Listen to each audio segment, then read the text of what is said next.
إن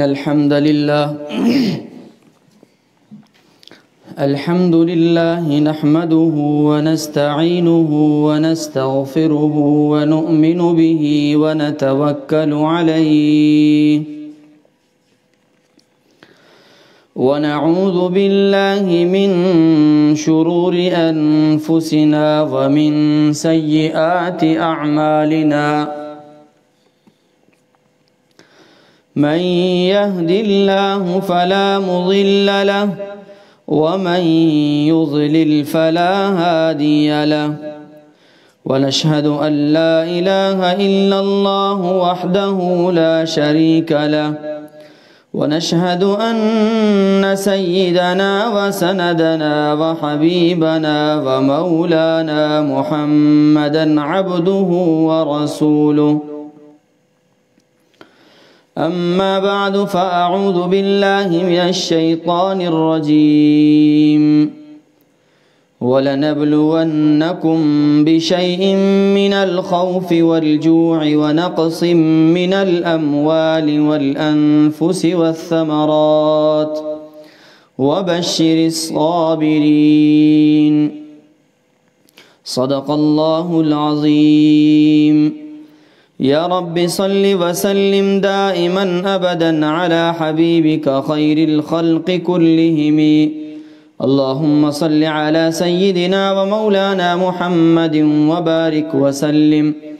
اللهم صل على سيدنا ومولانا محمد وبارك وسلم اللهم صل على سيدنا ومولانا محمد وبارك وسلم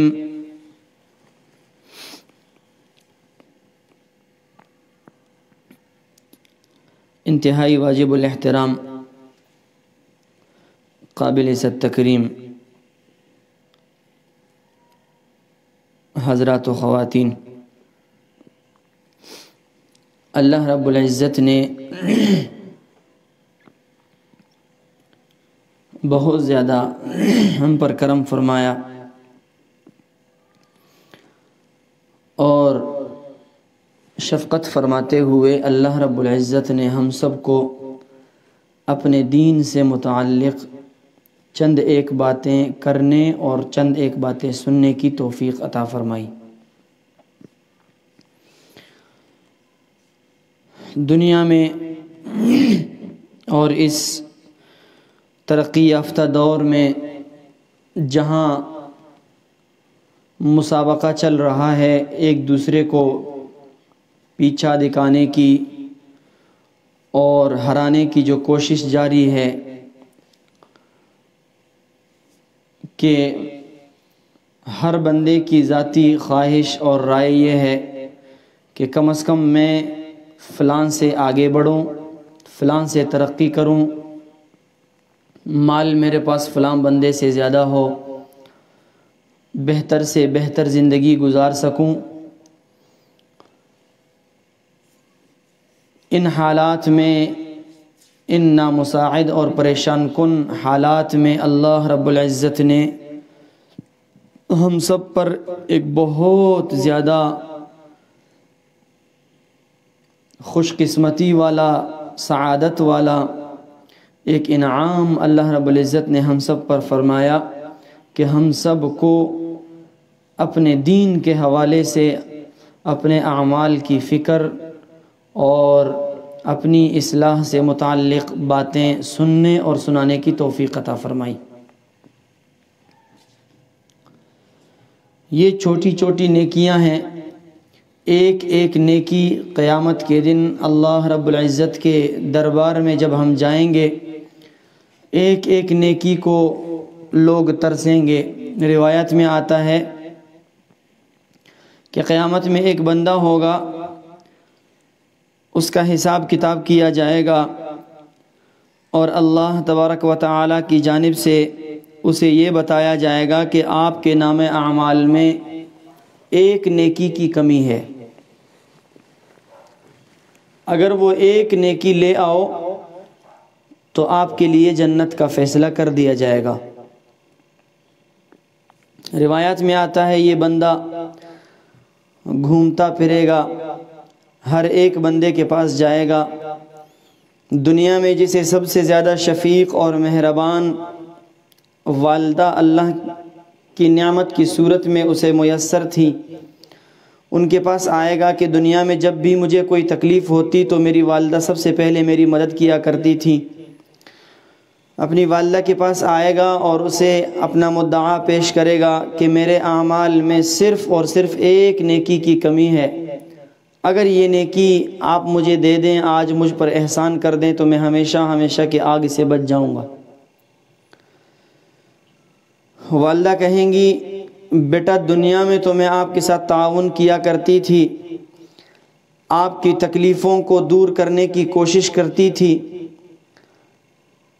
گرمی میں آپ کو گرمی سے بچاتی اور سردی میں آپ کو سردی سے بچاتی، لیکن آج کے دن میں آپ سے معذرت چاہتی ہوں۔ غرض یہ اپنے والد صاحب کے پاس پہنچ جائے گا، والد صاحب بھی معذرت کریں گے، بھائی کے پاس پہنچ جائے گا وہ بھی معذرت کریں گے، دوستوں کے پاس جائے گا وہ بھی معذرت، گھومتے پھرتے ایک عجیب سی کیفیت ہوگی کہ جس کے سامنے یہ دنیا میں جیسے کوئی بندہ جسے یقین ہو کہ اب میں آگ میں گروں گا، میرے بچنے کی کوئی صورت نہیں، اس وقت کی کیا کیفیت ہوگی؟ تو اس کیفیت میں وہ پھر رہا ہوگا، ایک بندہ اسے پکڑے گا اور کہے گا کیا ہوا، کیوں پریشان گھوم رہے ہو؟ کہے گا کہ میرے ساتھ یہ معاملہ پیش آیا ہے کہ میرے تمام اعمال پورے ہیں، نیکی اور بدی، خیر اور شر دونوں کا وزن ایک ہے، اگر میرے نامہ اعمال میں ایک نیکی آ جائے تو میں جنت میں جانے والا بن جاؤں گا، اسی نیکی کی تلاش میں میں پھر رہا ہوں، کوئی مجھے نیکی دینے والا نہیں ہے، دینے کو تیار نہیں ہے۔ تو وہ بندہ بھی پریشانی کی حالت میں بیٹھا ہوگا ایک کونے میں، اور وہ کہے گا کہ میرے پورے نامہ اعمال میں صرف ایک ہی نیکی ہے، میرا جہنم میں جانا یقینی ہے، میرے پورے نامہ اعمال میں نیکی ایک ہی ہے، ایسا کرو وہ ایک نیکی تم لے جاؤ، تمہارا کام تو بن جائے، میں تو ویسے آگ میں جا رہا ہوں۔ تو یہ نیکی لے کر آئے گا اور اللہ کے دربار میں حاضر ہوگا، اللہ رب العزت باوجود جاننے کے پوچھیں گے کہ یہ کہاں سے لائے؟ تو وہ کہے گا یا اللہ میں گھوم پھر کے سب لوگوں کے پاس گیا، کسی نے نیکی نہیں دی، آخر میں ایک بندہ مجھے ملا جو پریشانی کی حالت میں تھا، اس نے کہا کہ میرے نامہ اعمال میں نیکی تو ہے ہی نہیں، صرف ایک ہی نیکی ہے، اور میں نے ویسے بھی آگ میں جانا ہے، تو یہ نیکی آپ لے لو۔ تو اللہ رب العزت فرمائیں گے کہ میں سب سے زیادہ باحیا اور میں سب سے زیادہ شفیق اور مہربان اور رحمت اور کرم والا مالک ہوں، چلو تم بھی جنت میں چلے جاؤ، اور جس بندے نے تمہارے ساتھ یہ رحم والا معاملہ کیا ہے اللہ رب العزت فرمائیں گے اسے بھی جنت میں لے جاؤ۔ تو ایک نیکی کے لیے آخرت میں اللہ رب العزت کے دربار میں لوگ اتنا گھومیں اپنے اعمال کی فکر کے لیے، یہ بہت ہی قیمتی لمحات ہیں، بہت ہی خوش قسمت لوگ ہیں وہ لوگ کہ جنہیں اللہ رب العزت دنیا میں اپنے دین سے متعلق باتیں سننے اور کرنے کی توفیق عطا فرماتے ہیں، اور یہ کوئی کمائی ہوئی محنت کا بدلہ نہیں ہے، بلکہ یہ اللہ کی طرف سے ایک وہبی عطا ہے، ایک تحفہ ہے، ایک گفٹ ہے کہ جو اللہ اپنے بندوں پر کرم فرما کر انہیں ایک جگہ جمع کرتے ہیں اور دین سے متعلق فکر کی توفیق عطا فرماتے ہیں۔ اور قرآن مجید میں فرمایا وَيَهْدِي إِلَيْهِ مَنْ أَنَابَ، کہ ایک بندہ پوری زندگی اگرچہ مسلمان ہے، پوری زندگی دکان پر بیٹھا رہے اور کہے اللہ مالک ہے، انشاءاللہ یہ کام ہو جائے تو یہ کر لوں گا، یہ کام ہو جائے تو پھر نیکی کی طرف آ جاؤں گا، یہ کام ہو جائے تو میں نماز شروع کر لوں گا۔ تو کہتے ہیں کہ ایک بندہ دریا کے کنارے پر بیٹھا ہوا تھا، کسی نے آ کر پوچھا کہ یہاں بیٹھے کیا کر رہے ہو؟ کہنے لگا میں انتظار میں ہوں کہ یہ دریا کا سارا پانی گزر جائے تو میں پھر دریا پار کر لوں اور گزر جاؤں۔ تو اس بندے نے کہا بے وقوف، کیا بات کر رہے ہو؟ تمہاری زندگی یہاں بیٹھے بیٹھے ختم ہو سکتی ہے، دریا کا پانی ختم نہیں ہو سکتا۔ اگر گزرنا ہے کشتی کے ذریعے سے گزر جاؤ یا کسی پل کے ذریعے سے گزر جاؤ۔ تو اس نے کہا یہی بات تو میں لوگوں کو سمجھانے کے لیے کوشش کر رہا ہوں، لیکن لوگ سمجھتے نہیں۔ میں کہتا ہوں کہ آج ہی اپنے اللہ کو منا لو، اپنے اللہ سے صلح کر لو،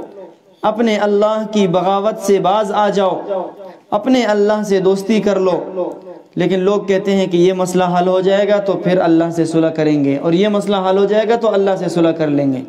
میں یہی بات سمجھانا چاہتا ہوں کہ دنیا میں مسئلے ختم نہیں ہوں گے، زندگی ختم ہو جائے گی لیکن مسئلے مسائل ختم نہیں ہوں گے، زندگی ہماری مسئلوں میں گزر جائے گی۔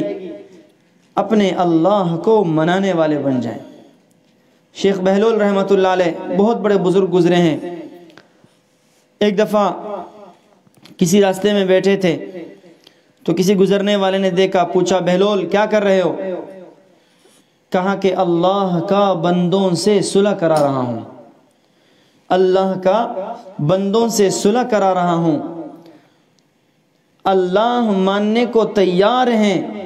وہ تو مان رہے ہیں لیکن بندے ماننے کو تیار نہیں ہیں صلح کرنے کے لیے۔ تو کچھ دن گزرے، وہی بہلول رحمہ اللہ قبرستان میں بیٹھے رو رہے ہیں،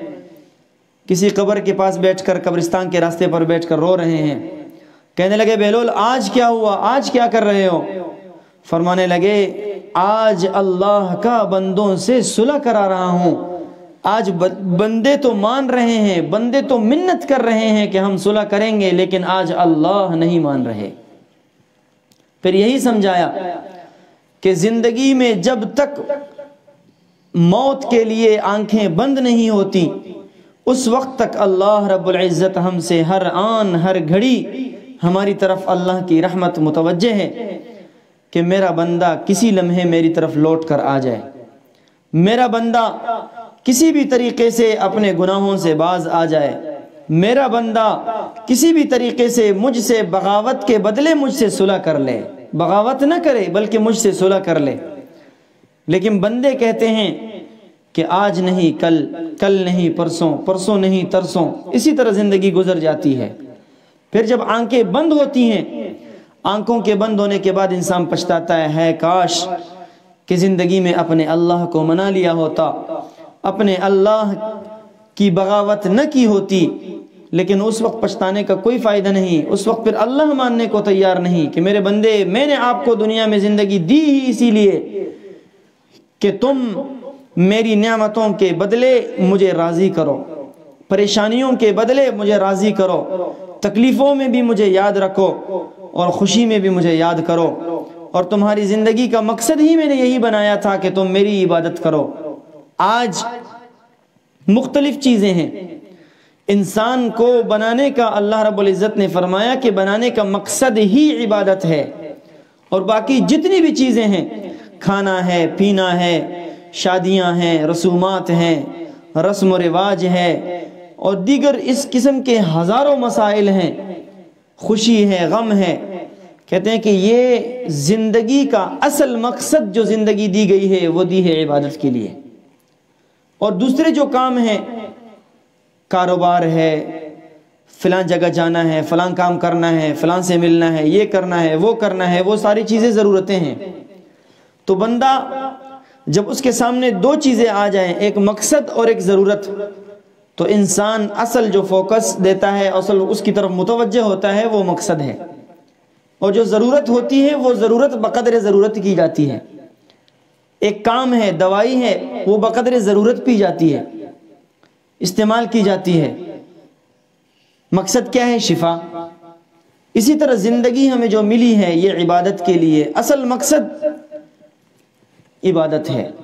عبادت کے بغیر ہماری روح تڑپتی رہتی ہے، جیسے مچھلی کو پانی سے نکال کر باہر کر دیا جائے تو مچھلی کیسے تڑپتی ہے؟ اسی طرح عبادت کے بغیر گناہوں کی دلدل میں ہماری روح ایسی ہی تڑپتی ہے، ہمیں محسوس نہیں ہوتا،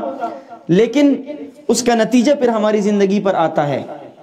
گھر میں لڑائی ہے، باہر جھگڑے ہیں،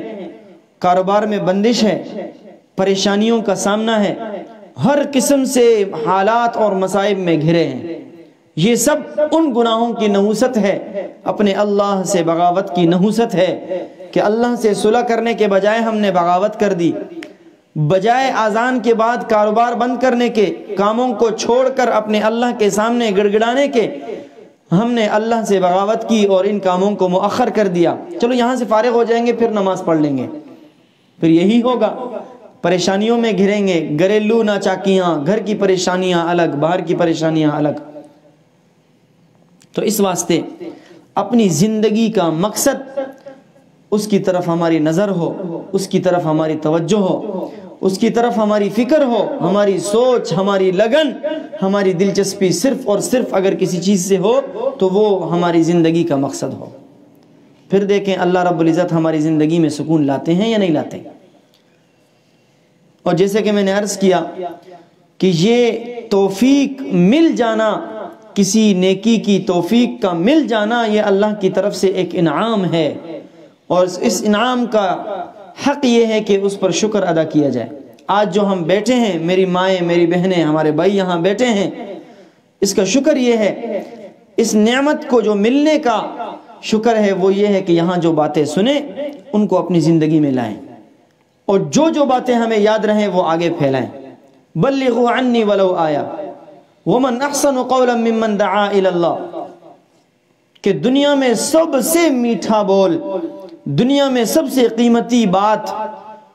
فرمایا ومن احسن قولا ممن دعا الی اللہ، کہ اس بات سے کون سی بات اچھی ہو سکتی ہے کہ جو اللہ کی طرف بلائے۔ سب سے بہترین کام اللہ کی طرف بلائیں، اللہ کا تعارف ہو، اللہ کی معرفت ہمیں حاصل ہو۔ ہم کسی کام پر، کسی نیکی پر عمل کر رہے ہیں، کوئی نیکی کر رہے ہیں تو وہ نیکی دوسروں کو پہنچے۔ آپ علیہ الصلوۃ والسلام کے فرمان کے مطابق بلغوا عنی ولو آیا، اگرچہ چھوٹی سی بات ہو لیکن وہ آگے پہنچاؤ۔ آج آپ نے سنی، یہ باتیں آپ اپنی زندگی میں لائیں، اور باتیں تب یاد رہتی ہیں جب یہ زندگی میں ہو۔ آپ اس کا تجربہ کر لیں، دعائیں ہیں، مسنون دعائیں، اذکار ہیں، رٹا لگا کر یاد کر لیں، لیکن اگر عملی زندگی میں نہیں ہوں گی تو یہ چند دنوں کے بعد آپ بھول جائیں گے۔ لیکن اگر عملی زندگی میں ہو، اگرچہ رٹا نہ لگائیں لیکن یہ کہ وہ آہستہ آہستہ پھر یاد رہتی ہیں اور ہمیشہ کے لیے یاد رہتی ہیں۔ تو اس واسطے اس نعمت کی قدردانی یہ ہے کہ اس پر ہم شکر ادا کریں، اور شکر یہ ہے کہ ہم ان باتوں پر عمل کریں، اپنی زندگی کو دین کے مطابق بنانے کی فکر کریں، اور جو باتیں ہمیں یاد رہیں ان باتوں کو آگے پہنچائیں، اور ان جیسی محافل میں جڑتے رہیں، اور ان جیسے ماحول میں اللہ کے حضور بیٹھا کریں۔ انشاءاللہ یہی ہماری مغفرت کا ذریعہ ہوں گی۔ فرماتے ہیں رسول اکرم صلی اللہ علیہ وسلم نے فرمایا کہ کسی جگہ جب اللہ کے دین کی فکر کے حوالے سے کوئی مجلس لگتی ہے، اللہ کے ذکر کی مجلس لگتی ہے، کہتے ہیں کہ اس مجلس کو فرشتے آس پاس سے آ کر اس مجلس میں بیٹھنا شروع کرتے ہیں، اس کو ڈھانپتے ہیں، اس میں جمع ہوتے ہیں۔ کہتے جمع ہوتے ہوتے فرشتے آسمان تک اس مجلس کے اردا گرد جمع ہوتے ہیں، اور آسمانوں تک ان مجلس فرشتوں کی لگ جاتی ہے۔ پھر مجلس ختم ہونے کے بعد جو فرشتہ نامہ اعمال لے جاتا ہے اس سے اللہ رب العزت پوچھتے ہیں کہ یہ بندے کیوں بیٹھے تھے؟ فرشتے فرماتے ہیں کہ یا اللہ یہ تیری رضا کو حاصل کرنے کے لیے بیٹھے۔ پوچھتے ہیں اللہ رب العزت کہ کیا انہوں نے مجھے دیکھا؟ کہتے ہیں نہیں، اگر دیکھتے تو اور بھی آپ کی رضا کو مانگتے۔ کہتے کیا مانگ رہے تھے؟ کہتے آپ کی رضا اور جنت مانگ رہے تھے۔ اللہ پوچھتے ہیں کہ کیا انہوں نے جنت کو دیکھا ہے؟ ارشاد عرض کرتے ہیں فرشتے کہ جنت دیکھا تو نہیں۔ کہتے ہیں کہ اگر دیکھ لیتے تو اس سے بھی زیادہ جنت کی طلب میں مگن ہوتے۔ کہ کس چیز سے پناہ مانگتے ہیں؟ عرض کرتے ہیں کہ جہنم سے پناہ مانگتے ہیں۔ اگر جہنم کو نہیں دیکھا، اگر دیکھ لیتے تو اس سے بھی زیادہ جہنم سے پناہ مانگتے۔ اللہ رب العزت فرماتے ہیں کہ میں کریم، رحیم، شفیق، مہربان ذات ہوں، چلو میں نے ان سب کی مغفرت فرما دی۔ جتنے لوگ آئے تھے ان کی مغفرت کر دی میں نے۔ پھر ایک فرشتہ عرض کرتا ہے یا اللہ ایک بندہ اس مجلس میں ایسا بھی تھا جو اپنے کام سے کسی دوسرے سے ملنے کے لیے جا رہا تھا،